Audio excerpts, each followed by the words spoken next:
ഇന്ന് ഞാനീ പോകുന്നത് പാമ്പനാൽ വെള്ളച്ചാട്ടത്തിലേക്കാണ്. ഒരുപാട് നാളായി ഇവിടെ വരണമെന്ന് നല്ല ആഗ്രഹമുണ്ടായിരുന്നു. എന്നാൽ സമയം കിട്ടിയതേയില്ല.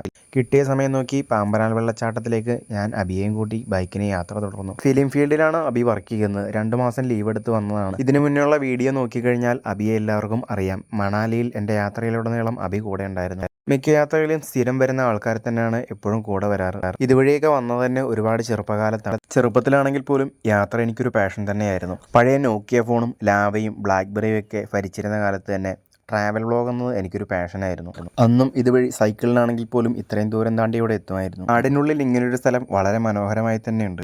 നമ്മൾ ഒരുപാട് ദൂരം താണ്ടി മറ്റു സ്ഥലങ്ങൾ കാണിക്കുന്നതിനേക്കാളും കുറച്ചുകൂടെ നന്നായി തോന്നിയത് നമ്മുടെ നാട്ടിലുള്ള സ്ഥലങ്ങൾ മറ്റുള്ളവർക്ക് പരിചയപ്പെടുത്തി കൊടുക്കുക എന്നുള്ളതാണ്. യാത്രയിലുടനീളമുള്ള സംസാരം ചെറുപ്പത്തിൽ ഇതിലെ വന്ന കാര്യങ്ങൾ തന്നെയായിരുന്നു. എന്തൊക്കെയായാലും ഇങ്ങനെയുള്ള അവതരണമായതുകൊണ്ട് വീഡിയോ സ്കിപ്പ് ചെയ്ത് പോകാതെ മുഴുവൻ കാണുവാണെങ്കിൽ കാടിനുള്ളിലെ നല്ലൊരു വെള്ളച്ചാട്ടം എക്സ്പീരിയൻസ് ചെയ്യാം. കാലാവസ്ഥ നമ്മൾക്ക് അനുകൂലമായതുകൊണ്ട് ഒരു ബുദ്ധിമുട്ടും കൂടാതെ പോയിട്ട് വരാമായിരുന്നു. കാറിനൊക്കെ വരുവാണെങ്കിൽ നമ്മൾ കുറച്ച് ബുദ്ധിമുട്ടേണ്ടി വരും. കാണുന്ന ചെറിയൊരു വഴിയാണ്. കാർ കൊണ്ടിട്ട് കഴിഞ്ഞാൽ പിക്കപ്പും മറ്റും വാഹനങ്ങൾ കടന്നു പോകുന്നതിനാൽ വഴിയിൽ തടസ്സം സൃഷ്ടിക്കേണ്ട അവസ്ഥ വരും. 2 വീലർ ആണെങ്കിൽ അത്രയും ബുദ്ധിമുട്ടില്ല. തൊട്ടടുത്ത് കാണുന്ന ഈ വീടിന്റെ ഫ്രണ്ടിൽ ബൈക്ക് വെച്ചാണ് ഞങ്ങൾ മുന്നിലേക്ക് നടന്നത്. ഒരുപാട് കാലം കൂടി ഇവിടെയൊക്കെ കാണുമ്പോൾ തന്നെ ഒരു സന്തോഷം. ചെറുപ്പത്തിൽ വന്നതിന്റെ ഓർമ്മകൾ ഇപ്പോഴും മനസ്സിലേക്ക് ഓടി വരുന്നു. പാമ്പനാല് പോകാനുള്ള ഇങ്ങനൊരു ആശയം എൻ്റെ മനസ്സിലേക്ക് കൊണ്ടുവന്നത് തന്നെ അബിയാണ്. ഞങ്ങൾ രണ്ടുപേരും ലക്ഷദ്വീപ് പോകാനുള്ള മറ്റൊരു യാത്ര പ്ലാൻ ചെയ്തിരുന്നു. മറ്റു പല കാരണത്താൽ ലക്ഷദ്വീപ് യാത്ര മുടങ്ങി. എന്നിരുന്നാലും ലക്ഷദ്വീപ് പോകണമെന്നുള്ള ഒറ്റ വാശിയിലാണ് ഞങ്ങൾ രണ്ടുപേരും. ശരിക്കും പറഞ്ഞാൽ കാടിനൂടെയുള്ള ഒരു യാത്രയാണെന്ന് പറയാൻ പറ്റത്തില്ല. റബ്ബർ തോട്ടമാണ് ചുറ്റിനും നിൽക്കുന്നത്. കോട്ടയത്ത് എവിടെ തിരിഞ്ഞാലും ഇതൊക്കെ തന്നെയാണ്. അതിന്റെ ഇടയിൽ കൂടെ കാപ്പി കൃഷിയും കൂവകൃഷിയും അങ്ങനെ ഒരുപാടുണ്ട്. ചെറിയൊരു അരുവി മുറിച്ച് കിടക്കണം.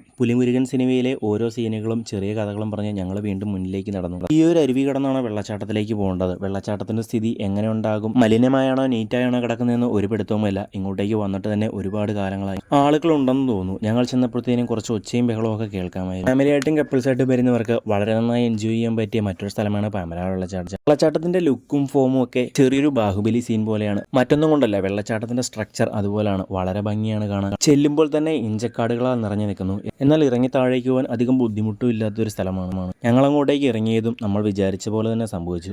ഈ ഒരു സമയത്ത് ആരും ഉണ്ടാകില്ലെന്നോർത്താണ് ഞങ്ങൾ അങ്ങോട്ട് ചെന്നത്. അപ്പോഴേക്കും അവിടെ ആളുകളാൽ നിറഞ്ഞിരുന്നു. പറയത്തക്ക രീതിയിലുള്ള ആളുകളൊന്നുമില്ല, വെറും 3 പേര് മാത്രം. ഇഞ്ചക്കാടുകളാൽ കൂടാരം പോലെ മൂടി നിൽക്കുന്ന വെള്ളച്ചാട്ടമാണ്. ഇത് ഇങ്ങനെ കിടക്കുന്നത് നോക്കണ്ട. വെഡിങ് ഷൂട്ടും കാര്യങ്ങളൊക്കെ ഒരുപാട് നടന്നിട്ടുണ്ട്. ഒരുപാട് ഷോർട്ട് ഫിലിമിനുള്ള ഏരിയയും കൂടെയാണ്. ഫ്രണ്ട്സൊക്കെ ഒന്ന് ചില്ല് ചെയ്യാൻ പറ്റിയ ഒരു ബെസ്റ്റ് സ്പോട്ടാണ് പാമ്പനാൽ വെള്ളച്ചാട്ടം. എന്തൊക്കെയായാലും ഇന്നലെ മഴ പെയ്തുകൊണ്ട് വെള്ളച്ചാട്ടം കാണാൻ നല്ല ഭംഗിയുണ്ടായിരുന്നു. കണ്ടിന്യൂസ് വീഡിയോ എടുക്കുന്നതിൽ ചെറിയ ബുദ്ധിമുട്ടുണ്ടായിരുന്നു. ക്യാമറയുടെ ലെൻസിലേക്ക് വെള്ളം വന്ന് അടിച്ച് കയറുന്നുണ്ടായിരുന്നു. ക്യാമറയിൽ എത്രത്തോളം ക്ലിയർ ആണെന്നൊന്നും അറിയത്തില്ല. അവിടെ ചെന്ന് കഴിഞ്ഞാൽ അതിൻ്റെ ഒരു ഫീല് നമുക്ക് മനസ്സിലാവും. 10 മിനിറ്റിൽ കൂടുതൽ അതിൻ്റെ മുന്നിൽ നിന്ന് കഴിഞ്ഞാൽ തന്നെ സ്വാഭാവികമായും മേലെല്ലാം നനയും. വെള്ളത്തിന്റെ കണികകളാൽ നമ്മൾ കുളിക്കും. ഈ സൈഡിൽ നിൽക്കുന്ന ചെടികളെല്ലാം നനഞ്ഞിരിക്കുകയാണ്. അത്രയും ശക്തിയിലാണ് ഈ വെള്ളം വന്ന് അടിക്കുന്നത്. ശാന്തമായ ഒരു അന്തരീക്ഷം എന്ന് എടുത്തു പറയാൻ പറ്റില്ല. പുറമേ ശാന്തമാണ്. വെള്ളച്ചാട്ടത്തിനുള്ളിലേക്ക് കയറും തോറും വെള്ളത്തിന്റെ ഇരച്ചിൽ കേൾക്കാം. അവിടെ നിന്നും ബൈക്ക് എടുത്ത് ഒരു പിടി മേളിലേക്ക് ഞങ്ങൾ നടന്നു. മുകളിൽ ചെന്ന് കഴിഞ്ഞാൽ ഇതിലും മനോഹരമായ മറ്റു കാഴ്ച കാണാമെന്ന് ഞങ്ങൾക്ക് അറിയാമായിരുന്നു. കാരണം പാമ്പനാൽ വെള്ളച്ചാട്ടത്തിന്റെ യഥാർത്ഥ രൂപം എന്ന് പറയുന്നത് 3 വെള്ളച്ചാട്ടങ്ങൾ കൂടുന്നതാണ് പാമ്പനാൽ വെള്ളച്ചാട്ടം. നമ്മളിപ്പോൾ പൊക്കോണ്ടിരിക്കുന്നത് ആദ്യത്തെ 1ഉം 2ഉം വെള്ളച്ചാട്ടത്തിലേക്കാണ്. വിജനമായ വഴിയാണ്. വഴിയരികിൽ ആരും തന്നെ കാണുന്നില്ല. എന്നിരുന്നാലും മലമുകളിൽ 2-3 വീടുകളൊക്കെ ഉണ്ട്. ഇവിടെയുള്ള വീട്ടുകാർക്ക് വാഹനമില്ലാതെ ഒട്ടും പറ്റത്തില്ല. ആശുപത്രിയിലും കടയിലും മറ്റും നടന്നു പോകുക എന്നുള്ളത് കുറച്ച് പ്രയാസമാണ്. അതും ഇപ്പോഴത്തെ കാലത്ത്. ടൗണൊക്കെ കുറച്ച് ഉള്ളിലാണ്. മാനത്തൂർ ഏരിയയാണ് ടൗൺ ആയിട്ട് വരുന്നത്. പാലാത്തൊടുപുഴ റൂട്ടിലാണ് മാനത്തൂർ സ്ഥിതി ചെയ്യുന്നത്. ഇന്നത്തെ ദിവസം വെയിൽ തെളിഞ്ഞില്ലെന്ന് തോന്നുന്നു. റോഡും പരിസരമൊക്കെ കണ്ടാൽ തന്നെ അറിയാം. സമയം ഏകദേശം 11 മണിയായി, 11:30 കൃത്യം പറഞ്ഞാൽ. എന്നിട്ടും ഇവിടേക്ക് ഇങ്ങനെ തന്നെ. വലതുവശത്ത് കാണുന്നത് റബ്ബർ ഷീറ്റുകളുടെ പുരയാണ്. പാലെടുക്കാനും ഷീറ്റ് ഉണക്കാനും ഷീറ്റിൽ അച്ചിടാനും മറ്റും ഉപയോഗിക്കുന്ന പുരയാണത്. നല്ല കയറ്റമായതിനാൽ തന്നെ വാഹനങ്ങളുടെ സ്പീഡ് നിയന്ത്രിക്കാൻ നല്ല രീതിയിൽ ഹമ്പുകൾ പണിത് വെച്ചിട്ടുണ്ട്. നമ്മൾ ഇല്ലിക്കലിൽ പോയ വീഡിയോ ശ്രദ്ധിച്ചാൽ അറിയാം. വലിയൊരു ഹമ്പുകൾ കാണാം. അതിൽ ചെറിയ അപകടവും നമ്മൾക്കുണ്ടായിട്ടുണ്ട്. ഏക്കർ കണക്കിന് റബ്ബർ തോട്ടത്തിനുള്ളിലാണ് ഇത് സ്ഥിതി ചെയ്യുന്നത്. മറ്റു ശല്യങ്ങളും കാര്യങ്ങളൊന്നും ഇല്ലാതെ നമുക്ക് നല്ല രീതിയിൽ ആസ്വദിച്ച് എൻജോയ് ചെയ്ത് യാത്ര ചെയ്യാൻ പറ്റിയൊരു സ്പോട്ടാണ്. നിങ്ങളുടെ ഫാമിലി റിലേറ്റീവ്സ് ഒക്കെ പാലായിലുണ്ടെങ്കിൽ ഇവിടെ വന്നു കഴിഞ്ഞാൽ ഒട്ടനവധി ഫേമസ് ആവാത്ത ഹിഡൻ സ്പോട്ടുകൾ നിറയുണ്ട്. കയറ്റം ഇതുവരെയും അവസാനിച്ചില്ല, തുടർന്നുകൊണ്ടേയിരുന്നു. ഇതിന് മുകളിലും വീടുകളുണ്ട്. വാഹനമില്ലാതെ ഒരു ദിവസം കഴിഞ്ഞുകൂടുക എന്ന് പറയുന്നത് വളരെ ബുദ്ധിമുട്ടേറിയ കാര്യമാണ്. വീടിനുള്ളിൽ പ്രവേശിക്കത്തക്ക സാഹചര്യമൊന്നും അല്ലായിരിക്കും. എങ്കിൽ പോലും വഴിയരികിൽ കൂടെയാണ് ഇവരുടെ വാഹനങ്ങൾ നിർത്തിയിട്ടിരിക്കുന്നത്. വഴിയൊക്കെ നല്ല രീതിയിൽ മോശമാണ്. എക്സ്പ്രസ് ഒന്നും അല്ലെങ്കിൽ പോലും നമ്മൾ അറിയാവുന്ന രീതിയിലുള്ള ഓഫ് റോഡുകളൊക്കെ സ്പ്ലെൻഡറിൽ ചെയ്യുന്നുണ്ട്. അതിന്റെ ഭവിഷ്യത്തുകൾ പതിയെ പതിയെ വണ്ടിയിൽ തെളിഞ്ഞു കാണുന്നുമുണ്ട്. പുറകിലിരിക്കുമ്പോൾ പോലും അഭി പേടിച്ചാണ് ഇരിക്കുന്നത്. വഴി അത്ര മോശമാണ്. വഴിയരികിൽ നോക്കിയാൽ മാടുകളൊക്കെ ഇടിഞ്ഞിരിക്കുന്നു. ഇന്നലെ പെയ്ത അമിതമായ മഴയുടെ പ്രവാഹമാണെന്ന് തോന്നുന്നു. എന്തൊക്കെയായാലും ചെറുപ്പകാലത്ത് ഇതുവഴി വന്ന ഓർമ്മകൾ നല്ല രീതിയിൽ മനസ്സിലേക്ക് ഓടി വരുന്നുണ്ടായിരുന്നു. വെറുമൊരു സൈക്കിളിൽ വെച്ച് 3-4 പേരൊക്കെയാണ് ഇതുവഴി വന്നിരുന്നത്. വെള്ളത്തിൻ്റെ ഇരമ്പൽ കേൾക്കാം. നല്ല രീതിയിൽ വെള്ളമുണ്ടെന്ന് തോന്നുന്നു. 3 വെള്ളച്ചാട്ടങ്ങളിൽ രണ്ടാമത്തെ വെള്ളച്ചാട്ടം കാണാൻ നല്ലൊരു ഭംഗിയാണ്. കാടിനുള്ളിലൂടെയുള്ളൊരു അരുവി ഒഴുകുന്ന പോലെയാണ് വെള്ളം ഒഴുകുന്നത്. എന്നാൽ മൂന്നാമത്തെ വെള്ളച്ചാട്ടം പറയാതിരിക്കാൻ വയ്യ. ആദ്യം കണ്ട ഫൂട്ടേജ് അതിൻ്റെയാണ്. വെള്ളച്ചാട്ടത്തെ കൂടുതൽ മനോഹരമാക്കുന്നത് മൂന്നാമത്തെ വെള്ളച്ചാട്ടമാണ്. സൈഡിലും മറ്റും കാണുന്ന കപ്പ കൃഷികളാണ്. മഴ പെയ്തതിനാൽ നിരവധി പുല്ലുകളാൽ നിറഞ്ഞിരിക്കുന്നു. കോട്ടയത്തെ ഒരു മിക്ക കാഴ്ചയാണ് കപ്പ കൃഷി എന്നുള്ളത്. ബൈക്ക് ഇതിലെ ഓടിച്ചുകൊണ്ട് പോകുക എന്നുള്ളത് അത്ര സേഫ് ആയിട്ടുള്ള കാര്യമല്ല. എങ്കിൽ കൂടെ വീഡിയോ ഷൂട്ട് ചെയ്യണമെന്നുള്ള ഒറ്റ കാരണത്താലാണ് ഞാൻ മുന്നിലേക്ക് പോയത്. ഇങ്ങനെ പോയാൽ വണ്ടിക്ക് നല്ല രീതിയിൽ കംപ്ലൈന്റ് വരാൻ നല്ല ചാൻസ് ഉണ്ട്. വണ്ടി മുകളിൽ വെച്ചിട്ട് നടന്നു വന്നാൽ മതിയായിരുന്നു തോന്നിപ്പോയി. അധികം മുന്നോട്ടേക്ക് നീങ്ങേണ്ടി വന്നില്ല. പകുതി എത്തിയപ്പോഴത്തേനും വഴികൾ തീർന്നിരിക്കുന്നു. ചാലുകളാൽ ഒലിച്ചു കിടക്കുന്നു. എന്തായാലും ബൈക്കോടെ വെച്ചിട്ട് കുറച്ചല്പം മുന്നോട്ട് നടക്കാമെന്നായി. ഏകദേശം 50 മീറ്റർ കൂടെ ബാക്കിയുള്ളൂ. നല്ല കയറ്റമായതിനാൽ ഒറ്റയ്ക്ക് തിരിച്ചെടുക്കാമെന്നുള്ള ബുദ്ധിമുട്ടേറിയ കാര്യമായിരുന്നു. അബിയെ പുറകെ പിടിച്ചു വലിപ്പിച്ച് ഒരു തരത്തിൽ ബൈക്ക് തിരിച്ചെടുപ്പിച്ചു. ചെറിയൊരു യുദ്ധം നടത്തിയിട്ടാണ് നമ്മുടെ ഈ കൊച്ചു സ്പ്ലെൻഡർ നമ്മളൊന്ന് തിരിച്ചെടുത്ത്. വഴികൾ നല്ല രീതിയിൽ മോശമായതിനാൽ തിരിക്കാൻ നല്ല പാടുകളുണ്ടായിരുന്നു. കല്ലുക്കൂട്ടങ്ങളും കൂമ്പാരങ്ങളും നിറഞ്ഞിരുന്നു. അധികം പുറകിലേക്ക് പോയി കഴിഞ്ഞാൽ കപ്പത്തോട്ടത്തിൽ കിടക്കുമെന്നായി അബി.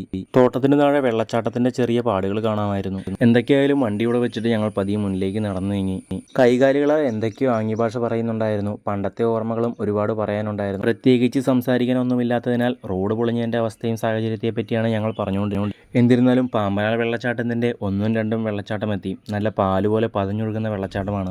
ഇതൊന്നുമല്ല വെള്ളമെന്ന് അവിടെ ചെന്ന് കഴിഞ്ഞപ്പോഴാണ് ഞങ്ങൾക്ക് മനസ്സിലായത്. ആ പാറ മുഴുവൻ നിറഞ്ഞൊഴുകുന്ന അത്ഭുത കാഴ്ച നമുക്ക് കാണാമായിരുന്നു. അപ്പോഴാണ് ഒരു കാര്യം മനസ്സിലായത്. ഇന്നലെ പെയ്ത മഴ അത്ര ശക്തിയായിരുന്നില്ല. സ്ഥലത്തെത്തിയതും പഴയ ഓർമ്മകൾ കൂടി അബി പാറക്കെട്ടുകൾക്കുള്ളിലേക്ക് വലിഞ്ഞു കയറാൻ തുടങ്ങി. വീഡിയോ എടുക്കാനുള്ള ധൃതിയിൽ ഞാനതിലെ ഓടിച്ചാടി നടന്നു. അല്ലെങ്കിലും എനിക്ക് അങ്ങനെയാണ്. എന്തെങ്കിലും ഒരു സ്ഥലത്ത് ചെന്ന് കഴിഞ്ഞാൽ ഉടനെ വീഡിയോ എടുക്കണം. വെപ്രാളമാണ്. പ്രത്യേകിച്ചും ഇതുപോലുള്ള അഡ്വഞ്ചർ സ്പോട്ടുകൾ കാണും. നല്ല രീതിയിലുള്ള തിടുക്കവും തിരക്കുമായിരിക്കും എനിക്ക്.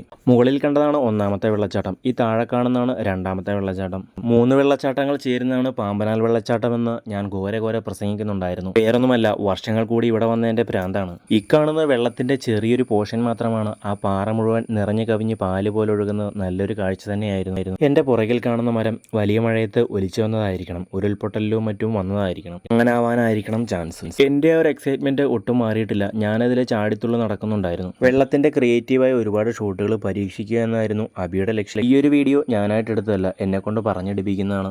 ഇൻസ്റ്റയിൽ സ്റ്റോറിയും പോസ്റ്റ് നിറയ്ക്കാനുള്ള അബിയുടെ വികൃതിയാണ് ഈ കാണുന്നത്. എന്തൊക്കെയായാലും ഇതിന്റെ താഴ്ചയുള്ള 2ാമത്തെ വെള്ളച്ചാട്ടം തട്ടുതട്ടായി ഒഴുകുന്ന വെള്ളച്ചാട്ടമാണത്. നിരവധി തവണ ഇതിന്റെ അടിയിൽ നിന്നും തെന്നി വീണിട്ടുണ്ട്. നല്ല രീതിയിലുള്ള വഴുക്കൾ അനുഭവപ്പെടുന്ന ഒരു സ്ഥലമല്ല. എന്തായാലും പാമ്പനാലിന്റെ ഈ ചെറിയൊരു വീഡിയോ ഞാൻ ഇവിടെ വെച്ച് അവസാനിപ്പിക്കുകയാണ്. വ്യക്തമായ റൂട്ടും കാര്യങ്ങളും ഞാൻ ഡിസ്ക്രിപ്ഷനിൽ കൊടുത്തിട്ടുണ്ട്. അത് ഫോളോ ചെയ്ത് കഴിഞ്ഞാൽ വളരെ മനോഹരമായ 3 വെള്ളച്ചാട്ടം കൂടുന്ന പാമ്പനാൽ വെള്ളച്ചാട്ടത്തിലെത്താം. എൻ്റെ വികൃതി തരങ്ങൾ പിന്നെയും തുടർന്നുകൊണ്ടിരിക്കുന്നു.